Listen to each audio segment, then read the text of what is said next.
Have you ever noticed those stubborn brownish patches on your face? Maybe after a sunny vacation or during pregnancy. It's incredibly common, and today we're going to demystify it. We're diving into the science behind a skin condition called melasma, using BMJ best practice as our guide to really understand what it is, what kicks it off, and, most importantly, how it's managed. This right here, this quote from our source material, it's such a classic story, isn't it? A 25-year-old woman, her first pregnancy. These aren't just random details, they are major clues. They point us directly to the powerful mix of hormones and genetics that are at the very heart of melasma. So, let's get right to it.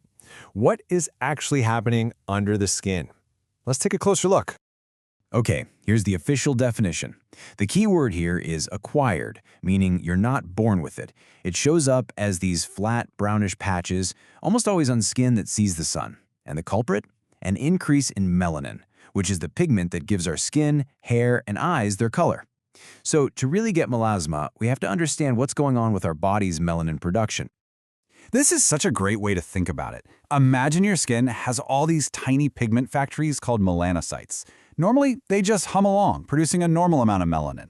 But with melasma, something sends a signal to these factories to go into absolute overdrive, just churning out extra pigment that then clumps together in certain spots. So what's sending those signals, right? What's flipping the switch that puts those little pigment factories into hyperdrive? Let's break down the main culprits. It really boils down to these three things. First up, UV light.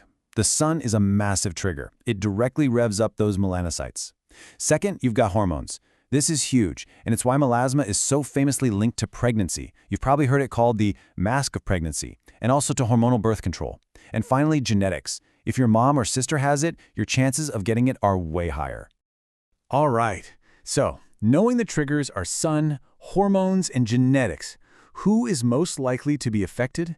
Well, the data paints a really clear picture. And wow, this number says it all, doesn't it? A staggering 90% of melasma cases are in women.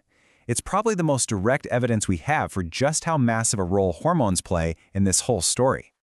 But it's not just about gender. Your skin type is another huge piece of the puzzle. This chart is the Fitzpatrick scale, and if you look at skin types 3 through 6, basically people who have more melanin to start with and who tan more easily, their risk for melasma is way higher. It's almost like if your pigment factories are already more active, it's easier for them to be pushed into that overtime mode. So let's pull all these risk factors together. The source material has some incredible numbers. Up to 60%, think about that, more than half of pregnant women can develop melasma.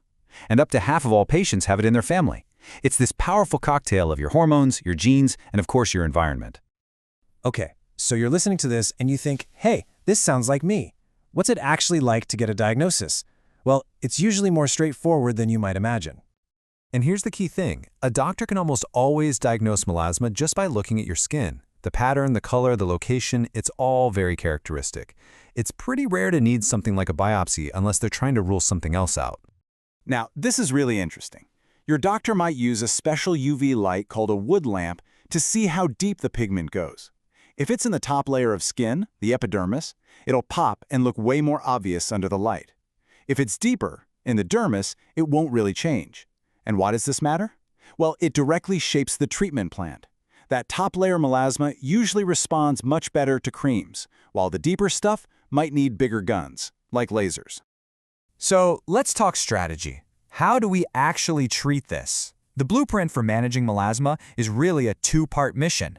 Fade the pigments you have, and, this is crucial, stop more from showing up in the first place.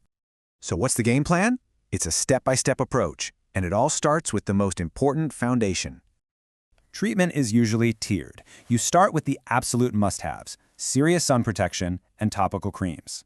If that's not cutting it, the next step up might be chemical peels. And for really stubborn cases, you look at things like laser and light therapies. But everything, and I mean everything, is built on that first foundational step. I can't stress this enough. According to our source material, sun protection is the single most important part of any plan to manage melasma. It's completely non-negotiable. Without it, pretty much any other treatment you try is just going to be a temporary fix. So, along with that rock-solid sun protection, doctors will usually start with topical treatments. These have ingredients like hydroquinone, which basically acts like a dimmer switch for those overactive pigment factories. You also have retinoids, like tretinoin, which help speed up cell turnover to get rid of the extra pigment faster. Often, they're mixed together in powerful formulas. And there are great alternatives too, like azelaic acid, which is often a go-to option during pregnancy. And yes, you're seeing this slide again. That's 100% on purpose, because this is the golden rule. Before you even think about other options, this foundation of daily, diligent sun protection has to be completely solid. Without it, nothing else will last. Now, if the topicals aren't getting the job done, then you move up the ladder. Chemical peels use gentle acids to basically exfoliate the top layers of skin, taking that extra pigment with them. Lasers are different. They use focused light energy to shatter the pigment particles deeper in the skin. But remember, these are only considered after that first line of defense has been given a real shot. This brings us to what is arguably the most important part of this whole journey: making the results last. Because, getting rid of melasma is one thing. Keeping it away is a whole other ballgame. And this quote right here, it says everything. Melasma is known to be stubborn and has a high chance of coming back. You can do all the treatments in the world, but if you don't stay on top of that primary trigger, the sun, it's very likely going to return. So, long-term success means shifting into a maintenance mindset. This is not a one-and-done fix. It means being absolutely dedicated to daily sun protection, maybe using a gentle topical cream long-term to keep things in check, and of course, staying in touch with your doctor to manage the condition proactively. So I'll leave you with this thought. Knowing that UV light is the biggest, most controllable trigger, what's one tiny, simple change you can make tomorrow? Seriously. Maybe it's putting a bottle of sunscreen right by your keys so you literally can't forget it, or deciding to wear a wide-brimmed hat on your daily walk. It's those small, consistent actions that end up making the biggest difference of all.